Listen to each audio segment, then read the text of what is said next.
কথায় আছে মাছে ভাতে বাঙালি, তো বাঙালির সেরা প্রিয় রেসিপি হচ্ছে মাছ। তো দেখো রুই মাছ, কাতল মাছ, এগুলো মাছের ঝোল তো রান্না করে তোমাদেরকে দেখিয়েছি। তো আজকে কিন্তু রান্না করছি 4 কিলো ওজনের কালবাউস মাছের ডিম সহ মাছ রান্নার রেসিপি, যেটা খেতে খুব টেস্টি লাগে। জিরে ফোড়ন দিয়ে করেছি। তো কিরকম করে করছি, কি কি লাগবে তোমাদেরকে দেখাচ্ছি। তো চলো দেখে নিই। প্রথমেই দেখো এখানে মাছ আছে, কালবাউস মাছ দেখতেই পাচ্ছ। মাছের ডিমও আছে, আর মাছটা অনেকটা বড় ছিল, মাছটাও খুব ভালো। তো মাছের আজকে ঝোলে ডিমও দিব, মাছও দিব। তো সেটা জিরে ফোড়ন দিয়ে খুব কম মশলা দিয়ে রান্না করব, জিরে ফোড়ন দিয়ে পাতলা ঝোল, যেটা খেতে খুবই টেস্টি হয়। আর মাছের ডিম ভাজতে গেলে আমার কিন্তু একটু ভয় লাগে, কারণ মাছের ডিমগুলো অনেক সময় ফোটে, শরীরে লাগে। তো তাও মাছের ডিম দিয়েছি, আবার ডিমটাও খেতে কিন্তু ভালো লাগে। তো চলো শুরু করি আজকে রান্না।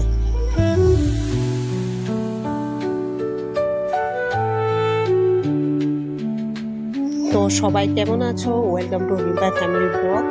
রান্নাটা রেসিপিটা আজকে কিন্তু খুব ফাস্ট দেখাচ্ছি, একদম বেশি দেরি করছি না। তো দেখো মশলা নিয়ে নিয়েছি, মাছ তো ভাজা হয়ে গেছে দেখতেই পেলে। মশলা কিন্তু বিশেষ কিছুই নয়, এখানে আছে জিরে বাটা। আমি কিন্তু আদা মাছের ঝোলে দিচ্ছি না, শুধু জিরে দিয়ে করবো, কিন্তু তাও খেতে টেস্টি হবে। পেঁয়াজ বাটা আর সামান্য হচ্ছে লঙ্কা বাটা, আর সেটা সম্পূর্ণ বাটাটা কিন্তু আজকে আমি শিলনোড়াতে বেটেছি, মিক্সারে আজকে করিনি। তো চলো শুরু করছি আজকে রান্না। দেখো মাছগুলো কিন্তু একদম পাতলাভাবে সব ভাজা হয়ে গেছে। তো এরকম করে মাছগুলোকে সব ভেজে নামিয়ে নিচ্ছি। তো এখন ফোড়ন দিব। ফোড়নে প্রথমে জিরে দিয়ে দিচ্ছি। জিরেটা দিয়ে নেব হচ্ছে পেঁয়াজ। পেঁয়াজটাকে হালকা একটু লাল করে ভেজে নিয়ে যে জিরে বাটা আছে সেটা কিন্তু আমি দিয়ে দিচ্ছি।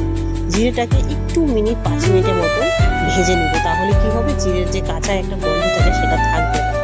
আর জিরের সঙ্গে দিয়ে নিলাম আলুটাকে আজকে আলাদা ভাজা করিনি, একসাথে আজকে জিরের সঙ্গেই ভাজা করে দেবো।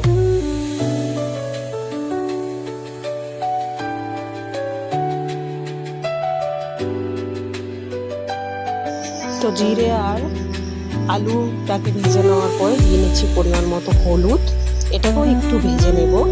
তার সাথে দিয়ে নিচ্ছি আমি পেঁয়াজ বাটা।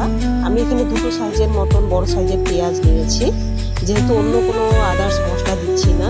জিরে, লঙ্কা আর পেঁয়াজ দিয়ে ভালো করে ভেজে নেব, আর সাথে দিয়ে নিলাম পরিমাণ মতো নুন। এটাকেও এখন আমি 5 মিনিটের মতন হালকা আছে ভেজে নিয়ে এটার মধ্যে বাটা যে লঙ্কা ছিল সেই বাটা লঙ্কার পেস্টটাকে আমি দিয়ে নিচ্ছি।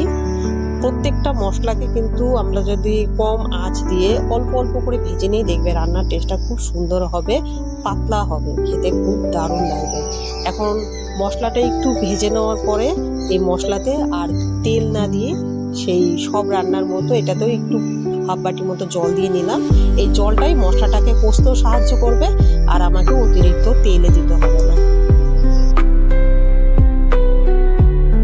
সব মশলা কষানো হয়ে গিয়েছে, আর পাশের ওভেনে কিন্তু আমি গরম জল বসিয়ে রেখেছিলাম। দেখো সেই গরম জলটা কিন্তু মাছের ঝোলে আমি ঢেলে দিলাম। এখন পরিমাণ মতো জলটা যদি আমরা গরম করে দিই, রান্নার টেস্টটা একই বজায় থাকবে। এই দেখো রান্না কিন্তু আমার প্রায় কমপ্লিট হয়ে যাচ্ছে, এখনই নামিয়ে নিব। তো তার আগে মাছগুলোকে আমি দিয়ে নিচ্ছি ঝোলে, একটু 5 মিনিটের মতো মাছগুলোকে দিয়ে নিব।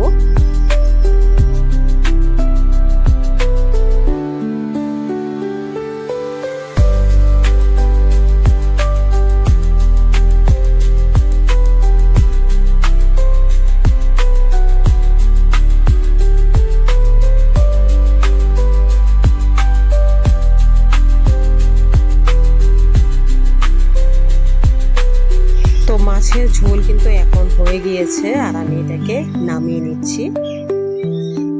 নামিয়ে নেওয়ার পরে তোমাদেরকে দেখাচ্ছি, দেখবে কালারটা কতটা সুন্দর এসছে। এই দেখো মাছের ঝোলের কালারটা কতটা সুন্দর এসছে, একদম লাল লাল হয়েছে, আর জিরেগুলো উপরে ভাসছে। ঠিক এরকমই পারফেক্ট পাতলা মাছের ঝোল কিন্তু ভাতের সাথে খেতে দারুণ লাগবে, ব্যাস আর কিছুই লাগবে না। তো সবাই তোমরা কেমন আছো? আশা করি সবাই ভালো আছো। তোমরা যারা ইউটিউব থেকে দেখছো বা ফেসবুক থেকে দেখছো, অবশ্যই অল টাইম সাপোর্ট করবে আমাকে আরো এগিয়ে নিয়ে যাওয়ার জন্য। আমার চ্যানেলটিকে কমেন্ট করতে কিন্তু ভুলবে না। রিম্পা ফ্যামিলি ব্লগের ভিডিওগুলো তোমাদের কেমন লাগছে আর কোথা থেকে তোমরা দেখছো। লাইক, কমেন্ট, সাবস্ক্রাইব, শেয়ার অবশ্যই করো। তো এইভাবে পাশে থেকো। আর আরেকটু নেক্সট রান্নার ভিডিও নিয়ে আবার তোমাদের সাথে আমি শেয়ার করে নেব এরকম করে রান্না করছি। তো আজকের মতো এখানেই রাখছি। সবাই খুব ভালো থেকো, হ্যাপি থেকো, বাই।